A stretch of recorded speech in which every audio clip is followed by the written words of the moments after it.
Muito bom dia, meu nome é Luiz Otávio Rocha, eu sou R2 do Serviço de Urologia aqui do Hospital Federal da Lagoa.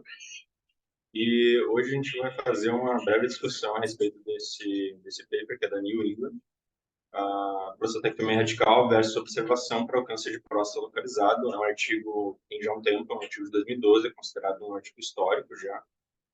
Esse artigo vai fazer algumas observações que, bom, eu ainda não tinha lido ele, quando eu li agora pela primeira vez, realmente tem algumas diferenças da nossa expectativa geral. Mas seguindo, então, uma breve introdução, ele comenta sobre o risco diagnóstico de câncer de próstata durante a vida do homem em geral. Ele usa isso como referência, não só das informações tiradas do artigo, mas é por volta de 17%, com o risco de morrer pela doença de 3%, que a gente coloca na população no geral. Ele cita dois estudos randomizados prévios, chamando a atenção de que nessa época não estava sendo usado o PSA de uma forma tão facilitada, eles não tinham tanto acesso ao PSA, e é exatamente um dos detalhes que esse artigo já coloca, de que eles vão fazer muito uso disso, eles conseguiram, e isso eu vou comentar posteriormente novamente na discussão, eles conseguiram fazer diagnósticos um pouco mais precoces quando comparados a demais estudos, isso também vai ser algo dos comentários posteriormente. Então, seguindo, os materiais e métodos, quando a gente fala de seleção de pacientes, eles ocorreram entre 1994 e 2002, com um segmento até 2012. Então, teve pacientes que foram seguidos até por 15 anos nesse estudo. Os pacientes que eram selecionados tinham que ter condições clínicas para fazer uma prostatectomia radical, que é a sigla de PTR, tinham que ter o diagnóstico histológico de uma doença clinicamente localizada, sendo T1 a T2, com NX independente, e o diagnóstico feito em 12 meses do momento que esses pacientes são incluídos ou até mesmo tratados. Um PSA com menos de 50, idade com menos de 75 anos, resultados negativos para metástase óssea na cintilografia e uma expectativa de vida de 10 anos ou mais. A técnica cirúrgica acabou sendo de preferência do cirurgião e o segmento semestral por 8 a 15 anos, nesses casos, um período mínimo que eles colocaram de 8 anos. Os pacientes que acabaram não entrando no grupo de cirurgia, que eles colocam como grupo controle, foram ofertados outros tratamentos. Ele não deixa tão claro no primeiro momento a questão de permitir que esses pacientes passem para o grupo cirúrgico ou se os pacientes do grupo cirúrgico vão poder passar para o grupo de observação. Mas à medida que a gente lê o artigo, fica claro que eles tinham essa liberdade, apesar de eles terem sido randomizados, o paciente teve total capacidade de escolha para definir se ele queria ou não ser operado, independente de qual grupo ele foi selecionado. Sim, claramente, aproveitando antes que eu entre nessa imagem, os pacientes e os profissionais que estavam avaliando, apesar de ter sido um estudo randomizado para definir quem que vai para cada grupo, não tinha como ser cego. Quem operou viu-se que foi operado, quem não foi operado viu-se que não foi operado e não tinha como ter muita diferença. Então, 5.023 pacientes foram elegíveis, voltando agora para a figura, 4.292 não quiseram participar do estudo, 731 entraram na randomização. Desses aqui, 281 realmente passaram do grupo de prostatectomia radical, é os que efetivamente foram operados, que é o que a gente pode ver nesse quadrado aqui à esquerda, retângulo à esquerda, perdão, 364 que entraram no grupo de prostatectomia radical e desses 281 que fizeram realmente a prostatectomia e 53 desses preferiram fazer, desses 364 preferiram fazer a observação. No retângulo aqui à direita, você vê que 377 entraram no grupo de observação, 292 realmente ficaram na observação e 36 optaram por fazer prostatectomia radical. E aí tem as outras listas aqui que vocês podem observar se necessário, questão de realização de radioterapia ou bracterapia. Ele não entra em muitos detalhes, não que ele não tenha avaliado, mas ele não entra em tantos detalhes dentro do estudo em respeito a essas terapias adjuvantes. O tumor, então, ele foi visto confinado à próstata de 150 pacientes, os que realizaram esse tipo de prostatectomia, ou seja, 53,4%. Desses aqui, 65,8% seriam de baixo risco, 35,6% de alto risco. A invasão capsular em 28 desses pacientes, com penetração de cápsula em 16 pacientes total. Imagens cirúrgicas positivas foram vistas até 64 pacientes, desses, então, 22,8% dos pacientes que entraram em prostatectomia radical. Então, ele é bem organizado no artigo à medida que ele vai pontuando mais só informações gerais nesse primeiro momento.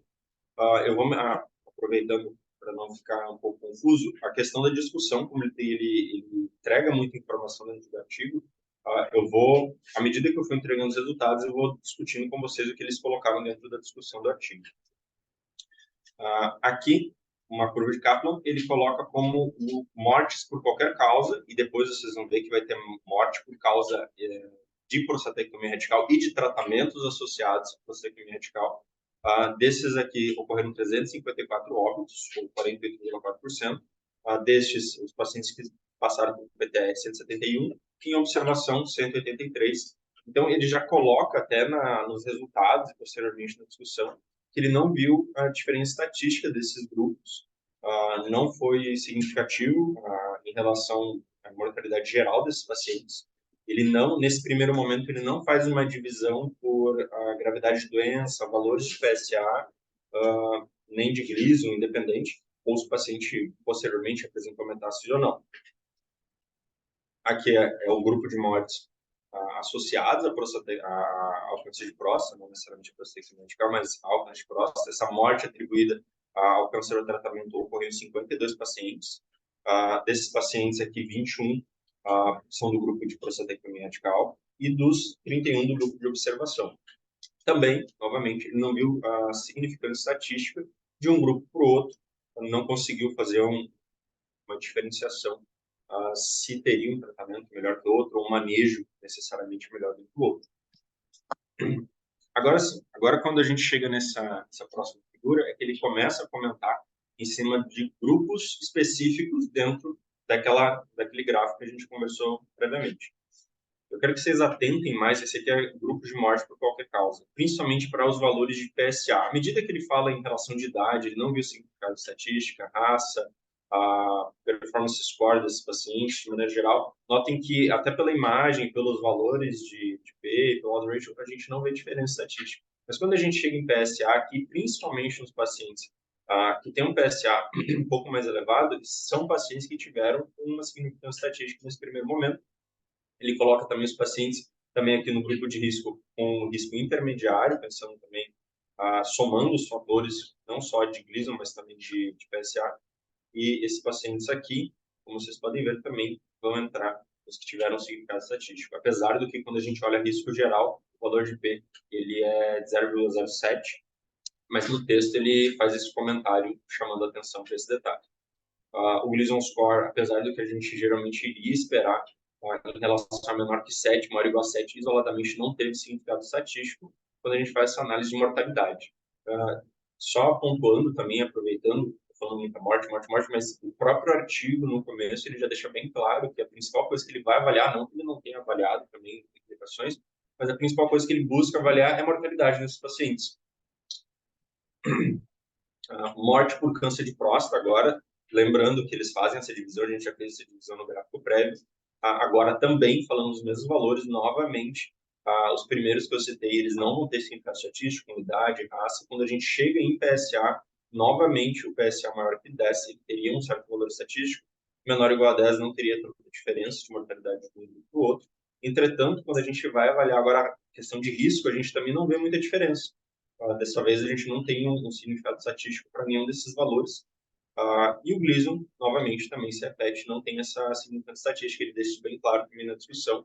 Ele faz um comentário em cima disso, acreditando que talvez, isso é só talvez uma suposição na própria discussão, de que esses pacientes, como eles usaram de forma muito mais liberal, eles já tinham mais acesso à PSA, eles conseguiriam, teoricamente, ter feito diagnósticos mais precoces, mesmo em doenças com risco maior, de pacientes que talvez só fossem diagnosticados muitos anos após, e que esses pacientes teriam passado por um overtreating, ou esses pacientes teriam começado um acompanhamento para câncer de próstata numa fase um pouco mais precoce, e talvez realmente não tivesse feito diferença por causa desse detalhe.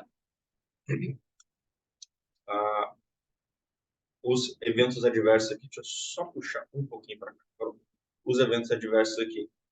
Dentro de 30 dias, ele tem um parágrafo só fazendo um comentário bem breve em relação a isso, a questão de infecção de feridas, que foi a principal ocorrência. Ele cita também a questão de infecção urinária, mas a infecção foi o principal. Isso aconteceu tanto no grupo que ele era de observação e optaram por fazer cirurgia, quanto o grupo que entrou no grupo cirúrgico e seguiu com a cirurgia de qualquer forma, e outros são miscelâneas, ele não entra em muito detalhe, mas o outros, aqui no número de pacientes também foi relativamente alto. Desse grupo, que ele cita, pelo menos, nos primeiros 30 dias ocorreu um óbito como grande complicação, e os demais, como já está apresentado aqui nessa tabela. Em complicações mais tardias, quando a gente fala em grupos gerais, em relação à incontinência urinária, a disfunção erétil e disfunção do trato gastrointestinal, que ele cita também previamente dentro do estudo como algo que vinha sendo relatado dentro da literatura, ele aponta que realmente, dentro de 2 anos, essa incontinência urinária vai ser mais importante no paciente que passou por prostaectomia radical. A disfunção erétil vai ser mais presente no paciente também que apresentou prostaectomia radical. Todos esses com valores que a gente pode ver aqui à direita, com valores que são significativamente, têm significado estatístico. Ele continua fazendo mais uma discussão em cima disso, voltando para questionar a questão de que a gente vale a pena operar esses pacientes, tendo em vista que quando a gente coloca grupos gerais, sem levar em conta risco, sem levar PSA, eles não encontraram essa diferença de mortalidade de um grupo para o outro, entretanto, eles têm encontrado essas alterações a longo prazo e essas complicações do paciente que passou por prostatectomia radical. Em nenhum momento o artigo se posiciona no sentido de que ele contraindique ou não a cirurgia nesses pacientes. Ele mesmo aponta as falhas dele, citando essa questão do diagnóstico muito precoce. Ele cita que dentro dos protocolos dele eles usaram valores de P que na época, e isso eu achei pessoal, achei muito adequado da parte deles, no sentido de que eles não colocam que eles já previam, na verdade, de que esses valores talvez de PSA mudassem no futuro, eles já estavam prevendo que eles achavam que o PSA estava sendo usado um ponto de corte um pouco baixo demais, no sentido de que eles estavam fazendo um diagnóstico muito precoce e de pacientes que talvez não iriam realmente se beneficiar, talvez pela questão de seleção de pacientes no primeiro momento. Ele aponta esses detalhes que eu já havia comentado nos resultados com vocês, e o artigo ele é bem completo, ele é um artigo bastante extenso, e quem tiver interesse de prosseguir, eu encerro aqui o comentário.